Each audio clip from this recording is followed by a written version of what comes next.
இயேசு கிறிஸ்துவின் நாமத்தினால் உங்களுக்கு என் அன்பின் நல்வாழ்த்துக்கள்.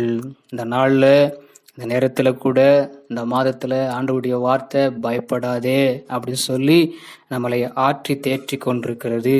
அப்படி இந்த நாளில் என்ன வேத வாக்கியம் அப்படி இருக்கான்னு சொல்லி பார்க்கும் பொழுது யோவேல் 2ஆம் அதிகாரம் 21வது வசனம்.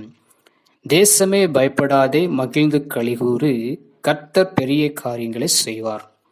இன்னைக்கு யாரை பார்த்து எங்க சொல்றாருன்னு பார்த்தா தேசத்தை பார்த்து சொல்றாரு. நம்ம வாழ்ற தேசம், நம்ம தேசத்தை பார்த்து தான் ஆண்டவராகிய கர்த்தருடைய வார்த்தை வெளிப்படுது. நீ பயப்படாதே, தேசமே பயப்படாதே, மகிழ்ந்து களிகூறு. ஏன்னா உன் தேசத்தை குறித்து பேச சொல்லி செபிக்கிற கூட்டங்கள் எழும்பிடுச்சு.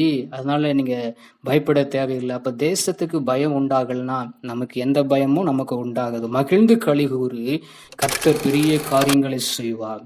நம்மளை தான் ஆண்டவர் தெரிந்து கொண்டிருக்கிறார். இந்த தேசம் பயப்படாதபடிக்கு, தேசத்துல நடக்கிற சம்பவங்களை குறித்து பயப்படாதபடிக்கு ஆறுதலும் தைரியத்தையும் கொடுக்கிற கர்த்தருடைய வார்த்தை வெளிப்பட்டது காரணம் நம்ம ஜெபிக்கிற மக்கள் இருப்பதுனால, நம்ம கர்த்தருடைய பாரத்தை அறிந்து நம்ம ஜெபிக்கிறதுனால, நம்ம ஜெபிக்க தான் அவர் பெரிய காரியங்களை செய்ய வல்லவராய் இருக்கிறார். அதனால தான் தேசத்தை பார்த்து சொன்ன வார்த்தை, தேசத்துல நடக்கிற காரியங்களை பார்த்து பயந்து கொண்டிருக்கிற மக்களுக்கு சொல்ற வார்த்தை, கர்த்தரை ஏற்றுக்கொண்ட பிள்ளைகளுக்கு நினைப்பூட்டுற வார்த்தை தான் பயப்படாதே, தேசமே பயப்படாதே, மகிழ்ந்து களிகூறு சொல்லி நம்ம திறப்பில் நிற்கவும் சுவரை அடைக்கவும் நம்மளை தெரிந்து கொண்டிருக்கிறார். இதை கேட்கிற ஒவ்வொருத்தரும் நீங்க அப்படியா எழும்பி செபிக்கப்படும் பொழுது தேசம் இன்னும் அசைக்கப்படும். தேசத்துல பெரிய காரியங்கள் எழும்பும். அது மாத்திரமில்லை, எழுப்பதின் காலத்துக்குள்ள ஒரு பெரிய மாற்றம் உண்டாகும். இதை நீங்கள் விசுவாசித்து நீங்க அப்படியே அறிக்கையிட்டு ஜெபம் பண்ணி பாருங்க. கர்த்தர் பெரிய காரியங்களை வாய்க்க பண்ணுவதை நம்ம கண்ணார பார்ப்போம்.